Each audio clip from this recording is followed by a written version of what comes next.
സംസ്ഥാനത്തിൻ്റെ വിവിധ ഭാഗങ്ങളിൽ മഴ ശക്തമായി തന്നെ പെയ്യുന്ന അവസ്ഥയാണ്. വിവിധ ഭാഗങ്ങളിൽ നിന്ന്, വിവിധ ജില്ലകളിൽ നിന്ന് ഞങ്ങളുടെ റിപ്പോർട്ടർമാർ ചേരുന്നു. ആദ്യം സുലേഖ, തിരുവനന്തപുരത്തെ മഴയുടെ ഒരു സാഹചര്യം എങ്ങനെയാണ്? ഒപ്പം തന്നെ ഈ കാലാവസ്ഥാ മുന്നറിയിപ്പ് അവർ എന്തൊക്കെ കാര്യങ്ങളാണ് പ്രധാനമായിട്ടും പറയുന്നത്?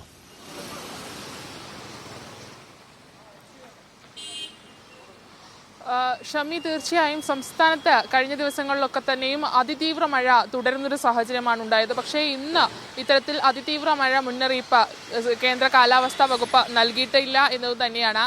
ഏതായാലും ഇന്ന് 10 മണിയോടെയാണ് പുതുക്കിയ മുന്നറിയിപ്പ് വരേണ്ടിയിരുന്നത്. പക്ഷേ ഇതുവരെയും കേന്ദ്ര കാലാവസ്ഥാ വകുപ്പ് പുതുക്കിയ അലേർട്ടുകൾ നൽകിയിട്ടില്ല എന്നതാണ്. ഈ ഒരു സാഹചര്യത്തിൽ 3 ജില്ലകളിൽ ഓറഞ്ച് അലേർട്ടും മറ്റ് 6 ജില്ലകളിൽ യെല്ലോ അലേർട്ടും തുടരുന്നൊരു സാഹചര്യമാണ് നിലവിലുള്ളത്.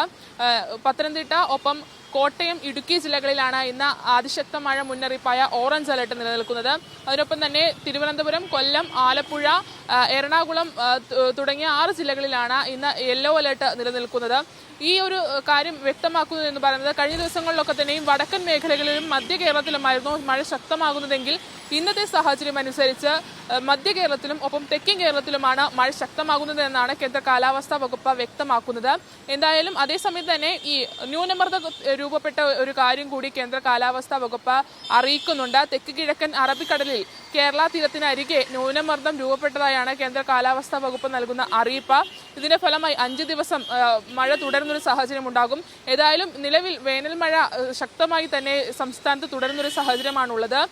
ഈ വേനൽ മഴ അത് മെയ് മാസത്തിലെ വേനൽ മഴ ഈ മെയ് മാസത്തിൽ ലഭിക്കേണ്ട വേനൽ മഴയേക്കാൾ കൂടുതൽ വേനൽ മഴ ഈ മെയ് മാസത്തിൽ ലഭിച്ചു എന്നുള്ളതാണ് കേന്ദ്ര കാലാവസ്ഥാ വകുപ്പും ഒപ്പം കാലാവസ്ഥാ നിരീക്ഷകരും അറിയിക്കുന്നത് എന്നാണ്. അതായത് കോട്ടയം ഒപ്പം ഇടുക്കി ജില്ലകളെ മാത്രമാണ് ഇത്തരത്തിൽ വേനൽ മഴയിൽ ഒരു കുറവ് രേഖപ്പെടുത്തിയത്. മറ്റെല്ലാ ജില്ലകളിലും ഈ കൂടുതൽ പ്രതീക്ഷിച്ച മഴയേക്കാൾ കൂടുതൽ മഴ ലഭിച്ചു എന്നാണ് കേന്ദ്ര കാലാവസ്ഥാ വകുപ്പ് വ്യക്തമാക്കുന്നത്.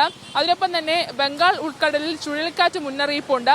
മധ്യ പടിഞ്ഞാറൻ ബംഗാൾ ഉൾക്കടലിലെ ശക്തി കൂടിയ ന്യൂനമർദ്ദം അത് ചുഴലിക്കാറ്റായി രൂപം പ്രാപിക്കാമെന്നാണ് കേന്ദ്ര കാലാവസ്ഥാ വകുപ്പ് നൽകുന്ന മുന്നറിയിപ്പ്.